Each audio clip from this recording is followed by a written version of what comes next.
зато в него можно погрузить Теслу с Панамерой. На самом деле машины это часто про эмоции, да? В этом классе, в принципе, плохих машин просто уже там быть не может.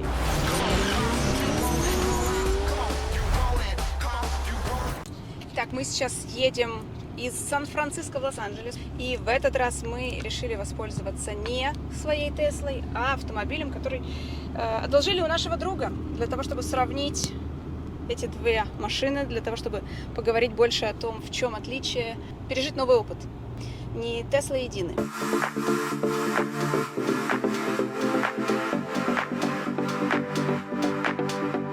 Дорога длинная, дорога занимает почти 6 часов, и для того, чтобы ее разнообразить, я решила провести такую небольшую беседу, в которой мы с тобой поговорим о том, нравится ли нам этот автомобиль. Мы на самом деле, когда куда-то едем, мы часто обсуждаем, какие машины нам нравятся, какие не очень, их плюсы-минусы, оба влюблены в этот вид транспорта. И я решила сделать эту беседу немного публичной. Вопрос мой: променял бы ты Теслу на Панамеру? Поменял бы ты? Совсем, навсегда, просто отказаться от Теслы очень тяжело. Непобедимо, да, на бумаге. В чем я не могу там спорить, да, в том, что Тесла очень быстро может начинать быть скучной, да, несмотря на вот эти вот все обновления, которые Тесла дает, там, которые прилетают по воздуху, на самом деле там 99% из них они очень минорные.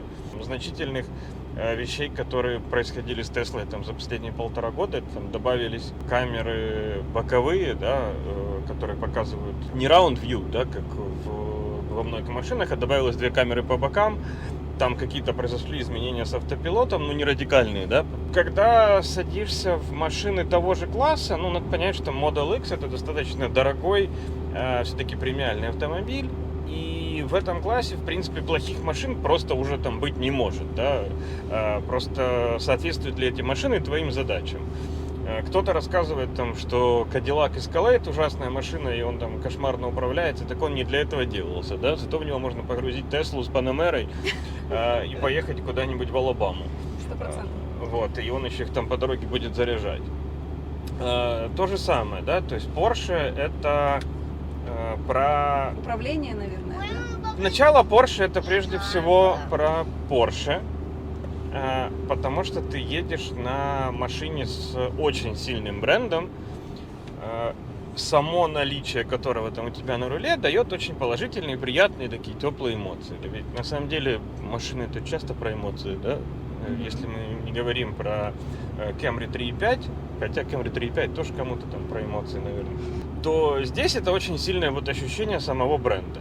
Тесле ты испытываешь уважение, но не испытываешь какого-то пиетета, да, вот этой истории 20 века, всех этих моделей, там, безумного количества созданных параллельных машин. Смотря у кого. Мне кажется, есть огромное количество людей, которые просто трепещут при слове Тесла. И я могу сказать, что в Украине, в России Тесла все еще является редким, достаточно премиальным автомобилем, поэтому чем-то необычным, да, на фоне там BMW, Mercedes, их море по городу ездит, а в Тесле очень Я тебе редко. именно про это и говорю, что машины все этого класса и выше, да, ругать их это дело очень неблагодарное. Мы же не ругаем. Я имею в виду находить какие-то недостатки. Там кто-то кайфует от Теслы, кто-то от 3-лучевой звезды у себя на руле, кто-то от пропеллера BMW, а кто-то говорит, да все это херня, вон у меня статуэтка духа экстаза на капоте, и никого кроме Rolls-Royce в этом мире нет, потому что это лучшие машины, и никто лучшего не сделает. Хотя, может, они управляются как говно, в принципе, ведут себя как желе, и основная нацеленность у них там на комфорт. Как бы каждый ищет свое. И, безусловно, на понты. Слушай, я тебе скажу точно, если сравнить по практичности на каждый потраченный доллар, то, скорее всего, все вышеперечисленные машины будут нервно курить в сторонке по сравнению с каким-нибудь Хайлендером, Санта-Фе или Kia Sorento. Потому что довезет он с таким же примерно уровнем комфорта, поместится в него гораздо больше всего, да. А поцарапанный пластик поменять там будет стоить копейки, как и весь остальной ремонт. И еще на автормаркете, когда ты решишь эту машину продать, потеряют они в процентах в разы меньше, чем все это премиальная там и лакшери плеяда, да, автомобилей. Поэтому мы же понимаем, про какие машины мы говорим. Вернемся, да, там к кайфу. Путешествие по Америке это всегда про очень долго. Ну, то есть расстояние в Часы. милях, ты еще умножаешь там на 1,6, получаешь его в километрах и понимаешь, едешь ты, едешь, и когда-нибудь ты куда-нибудь доедешь. Ну, кстати, ты знаешь, мне нравится очень считать, потому что каждые 60 миль это фактически 60 минут. То есть ты приезжаешь 1 милю в минуту в среднем. Когда ты едешь на гибриде или Мгм. ты едешь просто на бензиновой машине, по сравнению с Теслой возвращается ощущение спонтанной свободы, да? То есть, когда ты путешествуешь на Тесле, ты всегда вот что-то планируешь. Там, так, вот тут вот я поеду, заехать на вот тут я должен заправку. заехать на суперчарджер, так, а вот Мгм. тут вот, если я там не сдохну с автомобилем на жаре, мне надо там подкрутить кондиционер, тогда я доеду куда-нибудь там во Фресно или в Сакраменто, там и суперчарджер, потом вернусь обратно, так, но туда я поехать не могу, потому что мне надо будет поехать через Все время суперчарджер. нужно ломать И голову. ты делать отталкиваешься от вот этой вот логики, что тебе нужно подзарядиться, да? И ну, 1,5 года там поездив много на Тесле, там, мы там почти 25 тысяч километров на ней проехали, возвращаешься к путешествиям на бензиновой машине и кайфуешь от спонтанного возможности спонтанной свободы. Ой, а вон там какой-то городок на карте, прикольно, мы про него прочитали. Мгм. Поехали заедем, поехали. Сколько там крюк? 60 миль. И не надо 60 искать миль не суперчарджер, крюк, да? Очень смешно, что на самом деле все места, где мы останавливались почти во Зарядки время этой были? поездки, были зарядки для Теслы. Да. В любом случае. Да, и там, где мы там останавливались покушать, то есть на самом деле, если бы мы были на Тесле, то никаких бы проблем не было. Но тут надо брать немножко поправку на том, что наше путешествие происходит между Лос-Анджелесом и Сан-Франциско. Мгм. Тут плотность суперчарджеров, наверное, это самый Как Макдональдс. суперчарджеровский район в мире, я не знаю, да. Мы несколько раз, это Panamera, она плагин гибрид, да, наша подзаряжаемая. Мы ее заряжали несколько раз на парковках, на заправках. В принципе, там подпитывали какое-то количество десятков миль. Аккумулятор тут крошечный. На самом деле, во время путешествий по трассе, ну, честно, наверное, пофигу. Если бы она была не гибридная, то никакой бы разницы в этой поездке не было. Ну, кроме того, что ты вечером едешь по какому-нибудь милому Кармелу, да, Мгм. и Кармел Базиси. да, и не создаешь лишние вибрации своим мотором под капотом, да? Да, очень удобно, что здесь все-таки она иногда едет только на батарее. И в пробке не дергается, едет тихонечко, Ну, она- плавно. На короткое расстояние она себя может вести абсолютно так, как себя ведет Тесла, да? То есть ты едешь тихо, спокойно, в пробках там ты не дергаешься. По сути, это электромобиль, у которого просто маломощный электромотор и маленькая батарейка. Мгм. Вот. Но для каких-то там жизненных ситуаций это капец как удобно. Как работает гибрид? Он показывает очень много информации. По-моему, показывает он ее сам для себя, потому что, в принципе, для водителя, который едет, разобраться в ней очень тяжело. Ну, то есть мне надо, наверное, брать как книжку, читать, какие-то пропорции он показывает. Вообще, что ты думаешь в плане эргономики автомобиля? Я понимаю, что если человек, который ездит в своей жизни на Porsche, сядет сюда, он будет себя чувствовать, понятное дело, как дома. Мне неудобно. То есть вот 3 дня в машине, Никак не третий могу день, привыкнуть, мне да? все еще неудобна эргономика. Если бы это была бы машина, которая была бы у меня, то, понятное дело, я бы к ней привык. Я бы там нашел, как это все исправить. Например, в Audi, в BMW, да в любом, на самом деле, автомобиле, там, в Hyundai, в Kia, на руле переключение следующего трека. Ну, нету здесь переключения следующего трека. Здесь есть какая-то кастомная кнопка, как в Volkswagen в любом, которую можно настроить, но она не работает с переключением треков в CarPlay, да, то есть она Нет такой опции, да? переключает только треки внутри, там, либо радиостанции, либо еще что-то. Да, вот эта поршевская система с большим тахометром, ну, мне в занимает Панамере всё. не нужен большой тахометр на все торпедо. Ну, как бы это не та машина, не для того она делается, чтобы на ней так гонять. Маленький спидометр, который находится слева, ну, как бы, понятно, что это дань традициям, как и вот этот вот Ключик ключ какой-то. зажигания слева, который во всем мире у всех машин Справа? справа от руля, он Porsche, он всегда слева. Ну, это мелочь, фигня. То есть, на самом деле, ты им там пользуешься не так часто. Но Вот. приходится пользоваться. Но тахометр как главная приборная панель в Каймане в 911-м, ну, наверное, мне было бы классно и круто его там иметь. В Панамере, ну, ребят, смешно на самом деле. Зачем он здесь нужен? Ну, как бы большой, мягкий, комфортный седан. задача которого больше быть удобным, чем спортивным. Тесла, в принципе, благодаря тому, что у нее низкий центр тяжести, управляется очень хорошо на большой скорости. И можно благодаря suspension, подвеске, да, менять высоту машины и на дороге ее опускать немножечко ниже, для того, чтобы она еще лучше управлялась. Но в сравнении, например, опять же, с Tesla Model S, X управляется хуже. Панамера, она что-то среднее между совсем седаном и кроссовером. Она где-то между, она такой непонятный мини-автобус. И как тебе вообще управляемость? Лично мне кажется, вообще как Porsche положена, такая очень спортивная, упругий руль на большой скорости. Он как-то меняет свои свойства, потому что на маленькой скорости это очень мягкий руль, а на большой он становится более жестким. Как тебе управляемость? Ну, сравнивать с X-ом, наверное, не очень правильно, да, потому что с X-ом правильнее сравнивать Cayenne, все-таки кроссовер с кроссовером. Porsche, как обычно, делает смещение в сторону большей остроты. Это заметно на всех машинах, да, там, если ты будешь сравнивать там Macan с Q5, или ты будешь сравнивать там Cayenne с Q8, все равно Porsche будет острее и, наверное, более жестче, да, там, в управлении, чем те же самые Audi. То же самое, на самом деле, если сравнивать с Теслой.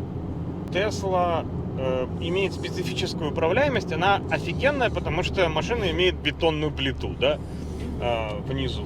Общая ее все равно валкость вот этой подвески, она компенсируется каким-то супер низким центром тяжести. Здесь чувствуется работа инженеров, здесь чувствуется работа настройки автомобиля для того, чтобы, по сути, большая А8 или А7 вела себя ближе по идеологии к Porsche, потому что это все равно не 911, это все равно большой люксовый автомобиль. Эта Panamera, она еще в исполнении Executive, у нее еще длиннее база, чем у обычной Panamera, поэтому она еще виляет хвостом больше, сравнивая там с S-кой, с Мерседесом. Ну, конечно, она офигенно управляется, да, то есть она не валкая, она не мягкая. Едешь по бетонной дороге, ощущаешь все минусы того, что это Porsche, да. Очень шумная. Да, шумоизоляция у нее, честно, тоже, я сказал бы, так себе, как для... Вот мы даже сейчас едем, я прям слышу каждую кочку. Как для машины такого класса. Она неплохая, но могла бы быть лучше, могла бы быть потише. Зачем? Наверное, опять же, там в Porsche посчитали какие-то килограммы шумоизоляции, которые там повлияют на динамику. Ну, в общем, для меня идеология Porsche не всегда является открытой книгой, там в плане как эргономики, которая есть в машине, у меня к ней много вопросов. Управляемость мне нравится, она кайфовая. То есть, когда ты едешь далеко, когда ты не на треке, у тебя выше крыши хватает управляемости, устойчивости автомобиля, возможности там чуть подзажать подвеску, поднять ее, ну, пневмо есть пневмо. Ну, получить удовольствие от дороги фактически. Если правильно? вот сравнивать с X-ом, который есть, и Panamera, на которой мы сейчас едем, я бы вот точно бы выбрал Panamera по управляемости, однозначно, да, то есть она мне нравится намного больше, но я делаю поправку в том, что один автомобиль это SUV, а второй это, в принципе, большой седан.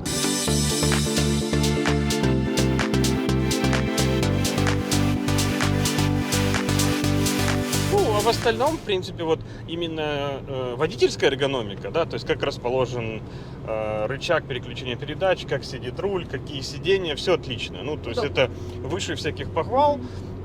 Там, где нужно, находятся все основные рычаги управления. Очень удобно вот эта вот кнопочка, которая включает самый спорт-режим на 20 секунд. Режимы, я так понимаю, включают. Да, это супер удобно сделано, наверное, удобнее, чем в любой другой машине. В BMW, в M5 и в Audi RS6 есть кнопочки там RS и M, M1, M2. Но тут это сделано намного удобнее, но прям под большим пальцем ты нажимаешь и сразу выстреливаешь, когда тебе нужно. Это 20-секундный спорт-режим. Качество отделки, ну, тут, по-моему, проигрывают вообще все машины, которые можно найти, потому что Panamera собрана, сделана... Из натуральной кожи? Да, из натуральной кожи, ну и вообще зазоры, микро какие-то скрипы салона, оно офигенное здесь. Ну, то есть, вот при всем там любви к Тесле, ей даже там рядом здесь делать нечего, потому что материалы, какая тишина в салоне, когда тут порядок, да, там, то сравнить это там с другими машинами тяжело, даже там с Мерседесами и подобными. Panamera супер крутая в этом плане. Огромное количество информации выводится на торпеду, и когда едешь, и там новая машина, и хочется понять вообще, что происходит, и начинаешь теряться, потому что где скорость, где что показывает, заряжает батарею, не заряжает, разряжает батарею, что еще оно показывает. Оно все показывает, но, по-моему, оно показывает это для себя. То есть я смотрю там на основные показатели здесь, по сути. Там это скорость, разряжена ли полностью батарея. Я периодически включаю режим e-charge, это который от двигателя заряжает батарейку. Ну, для того, чтобы не было просто полностью разряженная. Вот сейчас мы, кстати, едем, она заряжается. И у нас такой немаленький расход топлива. И никуда не денешься, приходится смотреть на тахометр, потому что Porsche тебе его все время показывает. Особенно супер полезный прибор, когда она на электротягу переключается, и стрелка все время в нолике. Ну, Да, это забавно. да, при этом занимает он там 70% твоего Внимания обычно. Вот. И расход мы с тобой посчитали 10... Ну, где-то, да, где-то в районе 10 литров. На 100 километров. При том, что скорость у нас все время где-то в диапазоне от 90 до 130 километров в час мы где-то едем по трассе. Плюс какие-то там толкучки в городах, там, ну, в общем, как обычно. В районе 10 литров. Я считаю, что многовато для 2.9 V6. И для гибрида. И для гибрида, да, потому что если на ней ездить в городе и заряжать ее наш плагин гибрид, то расход будет очень маленький, то есть расход будет 3-4 литра, то есть можно вообще стараться ездить без бензина. Но тут получается бензиновый мотор, я так понимаю, в дополнение к весу машины еще тянет вес батарейки и всего остального, что с этим связано, поэтому расход чуть-чуть больше, чем если бы она была не гибридная по трассе. Но батареечка очень маленькая, я не знаю, на целый день по городу ее не хватит ездить. Батарейка на 20 миль. На 20 миль, ну, то есть 20 миль обещанных считает где-то 15 миль реальных, да, 15 миль это там где-то в районе 25 километров. В принципе, ну, доехать до офиса, да, там, или там съездить куда-то там в магазин за продуктами, забрать детей там со школы и садика, тебе ее хватит. Если это все находится рядом, возле дома, не Ну, так 25 километров это не так мало. Мне понравилось здесь, конечно, огромное количество места внутри автомобиля. Когда дети сели назад, им тоже есть с чем сравнивать, они такие: вау, мы, по-моему, в лимузине. У нас тут столько места, там можно еще, по-моему, один ряд сидений поставить. Она вполне могла бы быть 6-местной. По поводу, во-первых, длины. Ну, именно этот Executive база, в этом есть ее фишка, да, то есть пассажиру, который сидит сзади, у него очень много места для ног, и это особенность этого автомобиля. То есть мы не едем на короткой Панамере, мы едем на длинной, да, короткую парковать легче, ну, то есть она больше влазит везде и меньше торчит. Это торчит отовсюду, то есть ты оставляешь машину, возвращаешься на паркинг, и нос там торчит там вот где-то вот настолько все время, да. Мне не нравится то, что когда ты садишься как водитель, приткнуть телефон некуда. Вот места нет, ты должен его либо засовывать в подстаканник, да, либо там класть его в подлокотник, если тебе надо там быстро достать что-то глянуть, то это тяжело. Ну, так в остальном по месту водителя, вот по комфорту, очень клевая тачка. Вот просто вообще едешь и наслаждаешься.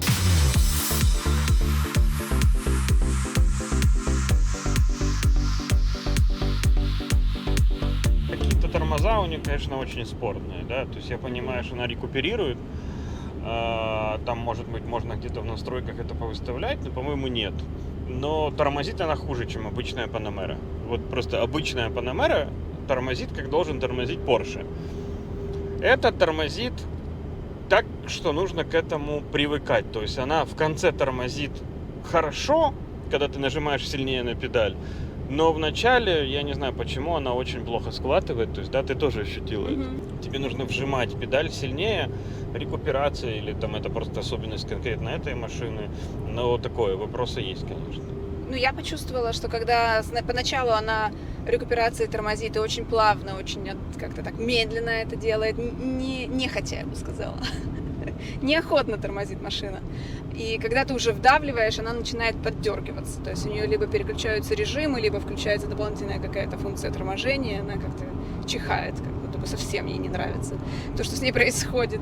Если сравнивать класс премиум седанов и нету желания ездить с водителем, и есть желание получать удовольствие от управления автомобилем, то, если честно, я не знаю, какая у этой машины может быть альтернатива. Ну, Tesla это не альтернатива, потому что на этой машине удобно ехать далеко и не париться никакими вопросами там с чарджерами, со всем остальным. Стоит, в ее ценовой категории, да, там ее конкуренты, это там всякие BMW 7, 8, S-классы, Audi RS7, да, там A8, S8.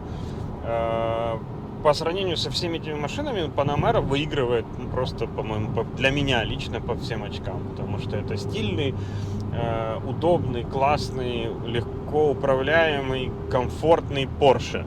Да. Вот, и ты получаешь все это в одном флаконе, так почему бы нет? Интересно, что не хватает, вот на дальние расстояния очень не хватает автопилота. Тесловского автопилота не хватило бы, потому что просто обычный круиз-контроль, это обычный круиз-контроль, ничего особенного, а его система подруливания может подстраховать меня буквально на 3-4 секунды, когда мне нужно что-то, например, достать из бардачка или, там, не знаю, снять с себя верхнюю одежду, и я не хочу останавливаться. Не хватает или тебе нормально? Мне нормально.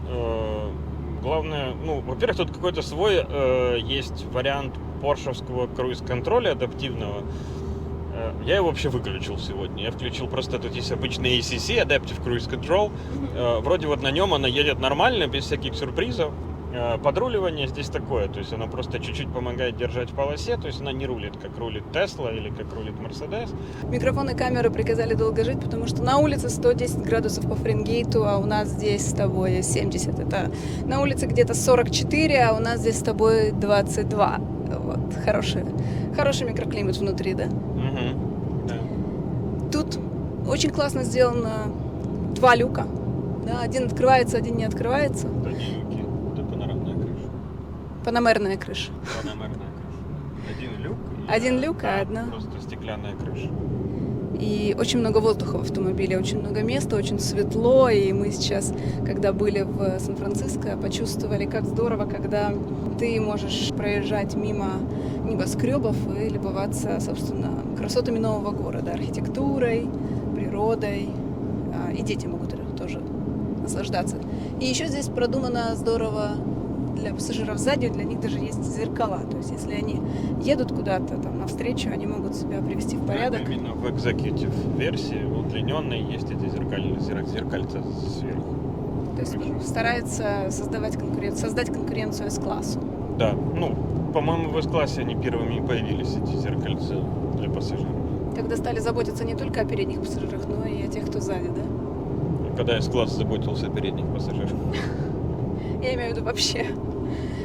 И здесь еще и спереди, и сзади кресло с подогревом и с поддувом. С вентиляцией. Сзади тоже с вентиляцией. Да. С подогревом. Но без массажа. Интересно, да? Странная комплектация. Мы не будем менять Tesla на Panamera, правильно я понимаю? Пока нет. Во-первых, сейчас такое время, что еще найти машины в хорошей комплектации, в красивом цвете, здесь в Штатах сейчас практически невозможно, потому что из-за искусственного там или натурально созданного дефицита там, чипов или чего там еще было, чего им не хватало. Во-первых, машины все продаются по завышенной цене, их просто нету, комплектации все ужасные, машины там белые на черном салоне, черные на черном салоне, комплектации в основном очень простые. Базовые. Да, базовые. Если заказывать, то здесь там Panamera ждать, наверное, месяцев 7-8. Сейчас точно не хочется это делать. Мне не нравятся Panamera белые и черные, вот вообще не нравится. И серое. И серый. Хотя у них есть вот этот вот поршевский красивый, да, вот этот вот серый цвет, который красят 911. Как мышки. Но просто здесь такое засилие белых и черных машин. Просто хочется хоть какое-то яркое пятно иметь, да. Здесь вообще очень редкие автомобили. Мы только что останавливались перекусить, и к нам подошел дяденька, который спросил: мне показалось, это Porsche, но я не уверен, что за модель? Какой красивый цвет. Я решил подойти поближе, рассмотреть ее. Потому что редко можно встретить вообще Panamera в Америке. Panamera много. Ну, Panamera как-то... очень много.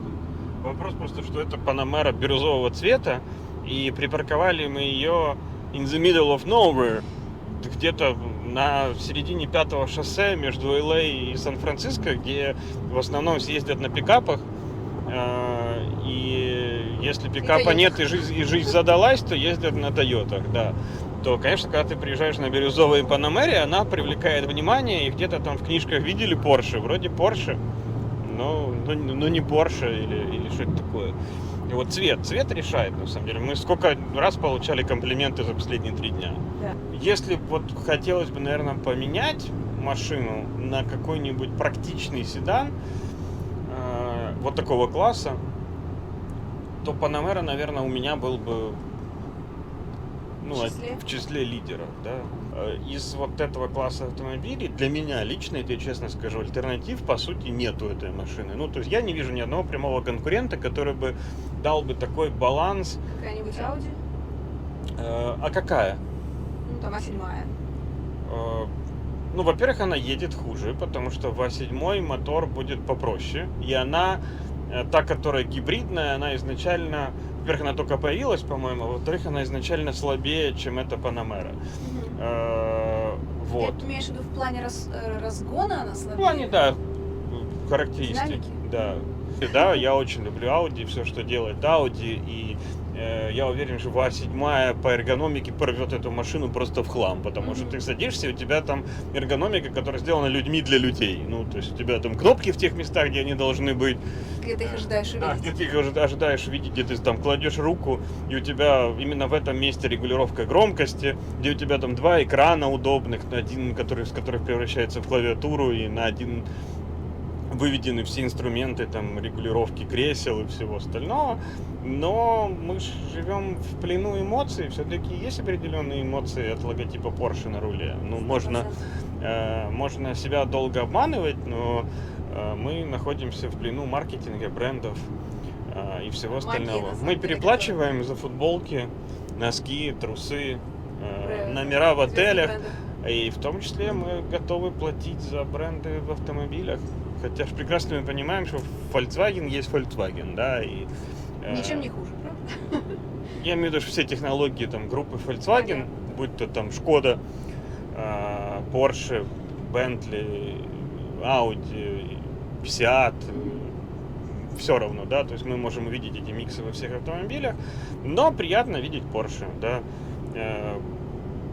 Прекрасно продается Урус, да, прекрасно продается Урус, и RSQ8 ли это? Да, RSQ8, но если там какие-то нотки Lamborghini, конечно, там есть нотки Lamborghini в дизайне, в управляемости, в настройке, вроде как та же самая машина, но не та же самая, так и А7, она будет более плавная, она будет управляться больше как Audi, не как Porsche, это не минус, да, то есть это просто особенности бренда, да, то есть будет аудюшная влитость с Quattro, который тебе разрешает, в принципе, делать то, что ты хочешь, очень спокойно, безэмоционально, по-немецки. Такой, хочешь ехать сюда? Хорошо, поехали сюда. Ну, да. Зато надежно и предсказуемо. Ну, и почти за 2 раза меньшие деньги, я бы сказал. Вот. Для меня очень важно, чтобы была классная комплектация, да, чтобы это была машина такой, какой ее задумывают создатели автомобиля. И таких машин нету, да, пока. Ну, кстати, расскажи вообще про дефицит автомобилей, потому что я думаю, что немногие как бы сталкивались с этим. Сейчас из-за карантина заводы остановили свое производство, и автомобилей выпустилось меньше, чем ожидалось, а спрос остался прежним. Что произошло? Ну, они рассказывают, что из-за дефицита чипов остановилось производство машин. Плюс еще есть остатки эхо такое, да, там, ковида, остановленных заводов. Потом вот этот чип-шортедж. И машин нету, да, и машины все стоят с наценкой к розничной рыночной цене где-то 10%, где-то 20%, где-то 30%. На гелике вон наценка просто $80 тысяч на одну машину. На Escalade ты сама видела, $30 тысяч просто стоит к цене MSRP. Тебе не скидку дают в салоне, а тебе накидывают 30-35 тысяч долларов сверху. При этом никаких бешеных продаж нету. Да, то есть ты заходишь, геликов стоит полный салон, то есть их там 12 штук стоит. Я так понимаю, что они просто надеются, пока есть вот эта вот истерия там за счет того, что все думают, ой, машин нету, надо что-то брать. Для них каждый проданный автомобиль это там экстра маржа, которую они получают на каждом, да, и сейчас они там продадут одну машину, через там квартал-полтора типа все это закончится, и дальше там вернутся к обычным ценам, но экстра там маржа будет получена там на какой-то период времени. Некоторые машины, которым сейчас 1,5-2 года, их сейчас предлагают дилеры выкупить по той цене, по которой они продавали, потому что они могут их продать клиентам дороже, чем они сейчас купят их у тебя, бэушные автомобили. Вот. В Лос-Анджелесе машины с пробегом 2-3 тысячи миль продаются как новые. Просто, ну, то есть, так, что там, 2-3 тысячи миль, поэтому Ерунда, на нее все равно 15 тысяч долларов сверху наценка, потому что новые автомобили забираете. Ну, в общем, определенный идиотизм, попытка воспользоваться рыночной ситуацией. Живем в стране развитого капитализма, поэтому, в принципе, претензий не имеем. Не хотим, не покупаем. Спасибо, производитель Porsche, что ты сделал сенсорный экран, и не нужно искать, как управлять им где-нибудь на панели внизу, как это у некоторых мерседесов. Вот, все очень понятно, удобно. Да, это вот, ну, вот то, что мы с тобой говорили про эргономику. Она непонятна мне, но она неплохая. Ну, то есть сказать, что она плохая, нельзя, просто вот к ней совсем по-другому нужно привыкать.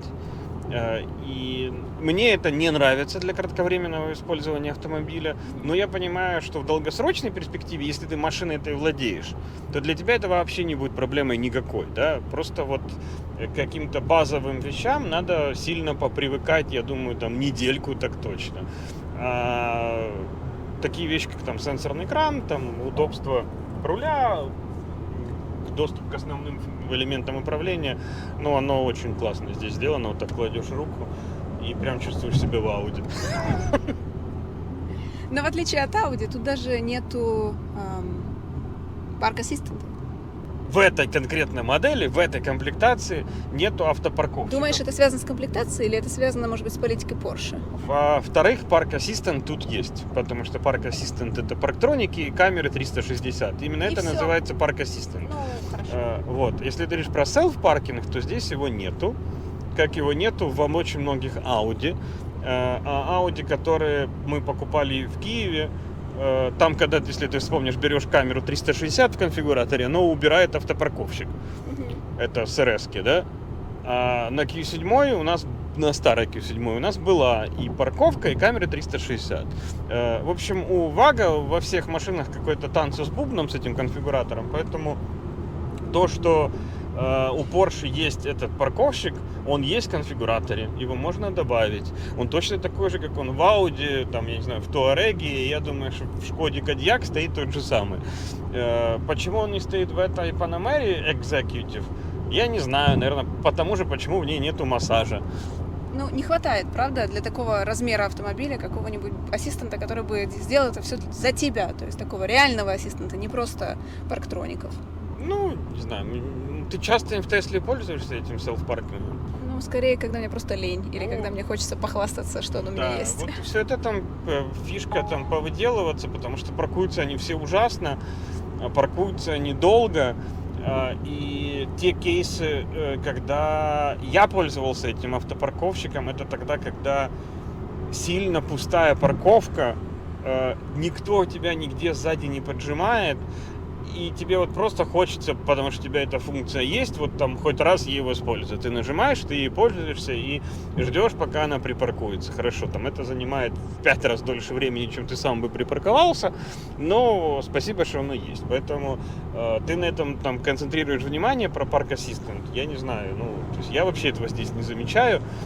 Здесь отличная без выделываний камера 360, без вот этого вот 3D вида, там, который, я не знаю, кто им пользуется, все им хвастаются. Ты паркуешься по 3D виду? Нет. На самом деле мне нужен вот этот вот bird view, да, как это, когда у тебя машина сверху видна, и ты видишь, где у тебя там бордюрчик, куда ты подъехал, и сколько места там до заднего автомобиля. Самый охрененный вид. Он и есть у всех автомобилей, там, в Бэхе, в Ауди, в Порше, там, в Мерсе, в Тесле нет. Да, в Тесле ужасные камеры. Тесла хорошая камера, потому что экран большой, да, то есть ты там можешь без очков, я не знаю, там увидеть, что происходит, но условно говоря, она там одна. Нет, Под- там 3. Их там 9 вроде бы, да, вообще в Тесле. Но показывают только 3. Показывают 3, 2 из которых показывают какую-то отвратительную картинку сбоку малюсенькими экранчиками, никак не совмещая это с основной камерой. Почему? Непонятно. Тесла, сделайте 360 камеру, это капец, как удобно просто. Ну, то есть ты видишь сверху автомобиля, ты видишь все препятствия вокруг. У вас до черта камер, у вас камер больше, чем в любой другом автомобиле на рынке. Ну, не знаю, мне это сильно горит, конечно, из-за тесловских камер. Так же, как и отсутствие CarPlay.